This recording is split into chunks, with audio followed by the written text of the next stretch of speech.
আসসালামু আলাইকুম, সবাই কেমন আছেন? আশা করছি ভালো। আলহামদুলিল্লাহ আমরাও ভালো আছি। চলে আসলাম আরেকটা নতুন ব্লগ নিয়ে। এখানে সকালবেলা কিন্তু নাস্তা বানাইছি নিধির বাবা আর আমি খায়া, তারপরে নিধির বাবা চলে গেল বাইরে। আর এখানে ভাবলাম যে 2-3 দিন আগে যে সবজি আনছিলাম বাজার থেকে, এগুলো ফ্রিজ থেকে বের করলাম, কারণ 2 দিন তো ঘরে সবজি রান্না করা হয়নি। একদিন বিরিয়ানি রান্না করছিলাম, পরের দিন তো আর রান্না করা হয়নি। দুপুরে সেই বিরিয়ানি ছিল, সেটাই খাওয়া দাওয়া করছি। আর রাতের বেলা ডিম ভেজে আমরা ভাত খেয়ে নিছি। আর এই যে এখানে দেখেন পাঙ্গাস মাছটা ভালো করে ধুয়ে তারপরে হলুদ মরিচ দিয়ে মাখায় রাখছি।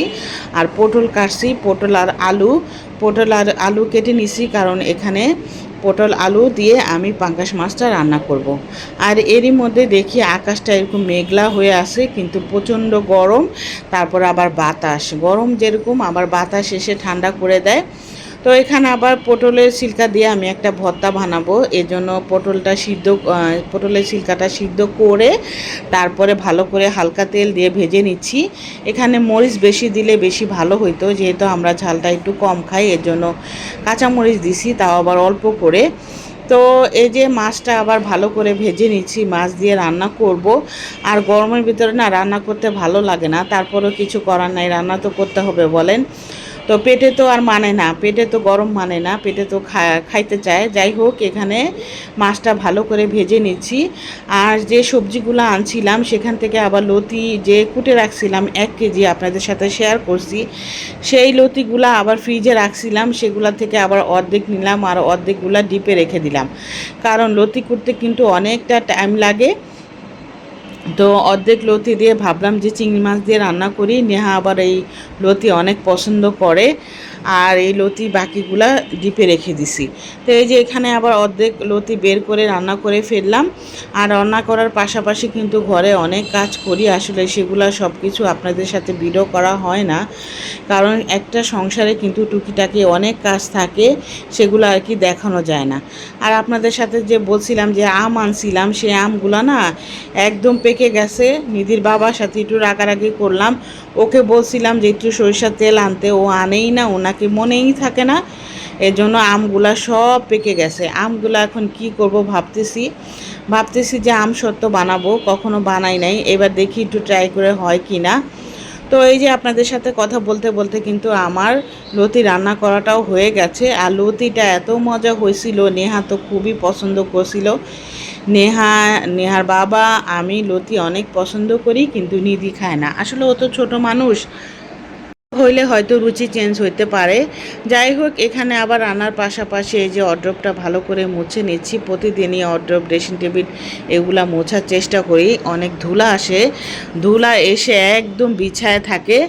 তো যা বলতেছিলাম, বয়সের সাথে সাথে কিন্তু রুচিও চেঞ্জ হয়। অনেক আগে যেমন আমি ছোট ছিলাম, তখন কিন্তু আমার মাকে দেখতাম এগুলা খাইতো, আমি কিন্তু মোটেও এগুলা পছন্দ করতাম না। শুটকি ভর্তা, বোয়া ভাত, কাঞ্জি চালের ভাত, আপনারা কে কে খান কাঞ্জি চালের ভাত? আমার মা না অনেক পছন্দ করতো, আমার নানি আমার মা দেখতাম এই কাঞ্জি চালের ভাত আর ভর্তা বানায় খাইতো।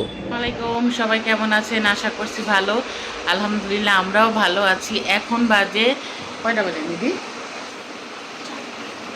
4টা বাজে। এখন নিধি ভাত খাইছে। মুরগি হলে তারে বলা লাগে না, সে একদম নিজেই খিদা লাগে, আম্মু তাড়াতাড়ি বাদ দাও। আর যেদিন মাছ রান্না করুন সেদিন আর খিদা লাগে না। দিদি, হ্যাঁ কথা বলো জোরে। হ্যাঁ, হাসি বেড়েছে। আমি জোর করে খাওয়াই দিলাম, খাইলো। আর নেহা বেলা করে নাস্তা খাইছে, তো ওই জন্য এখন নেহা আবার লতি পছন্দ করে, লতির তরকারি দিয়ে ভাত খাইলো। তো লতি আর মাছ তো রান্না করলাম, আপনাদের সাথে শেয়ারই করলাম। তো আমাদের খাওয়া দাওয়া, নিধির বাবা আসছিল কাজে থেকে, আইসা খাওয়া দাওয়া করে আবার চলে গেছে, ওর একটু কাজ আছে। তো আমি আবার খাওয়া দাওয়া করছি, করে এখন বসে বসে টিভি দেখতেছি। নিধির একটু খাওয়াই দিলাম, কারণ আমি ওরে না খাওয়াই দিলেও খাবে না। যেদিন একটু মাছ রান্না করি সেদিন ও একটু খাওয়া নিয়ে অনীহা করে, আর আমি খাওয়াই দিলে আবার খায়। চাইছিলাম না খাওয়াই দিতে, কিন্তু এখন একটু খাওয়াই দিলাম, দেখলাম যে না। আর এখন গোসল করে আসছে, আর এই যে বসে বসে আমরা টিভি দেখতেছিলাম। যাই হোক, আশা করছি আমার ব্লগটা আপনাদের ভালো লেগেছে। এখন বাজে সন্ধ্যা 7টা, বিকালে না পেঁয়াজও বানাইতেছি। করার পরে ডালটা ভিজায় রাখছিলাম। তো দুপুরে একটু ঘুমাইছিলাম, এত গরম লাগতেছিল, গরমে তারপরে ছটফট করে উঠে গেলাম। আর ওইটা এখন ভাবলাম যে একটু ওদের বিকালে নাস্তা দিই। আসলে কি দিব প্রতিদিন একটা টেনশন থাকে। আর নিধির বাবা তো আজকে আবার একটু কাজ ছিল, নিধির বাবা দুপুরে খাওয়া দাওয়া করে চলে গেছে। আসলে আমরাও ঘরে থাকি, তারপরও আমাদের এরকম লাগে। আর যারা বাইরে কাজ করে তাদের কি হয়, ছেলে মানুষদের কিন্তু অনেক কষ্ট হয়। আমরা তো ঘরে থাকি, রান্না টান্না করি, তারপর আবার একটু ফ্যানের নিচে বসতে পারি। দেখা যায় কাজ করলো একটু ফ্যানের নিচে বসে রেস্ট নিয়ে আবার আসি।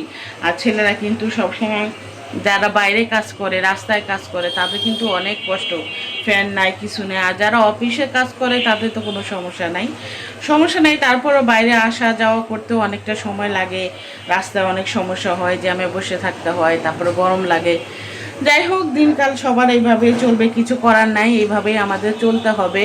বাস্তব হলে চলতে হবে, পেট যেহেতু আছে, পেটকে চালানোর জন্য জীবনে সংগ্রাম করেই যেতে হবে।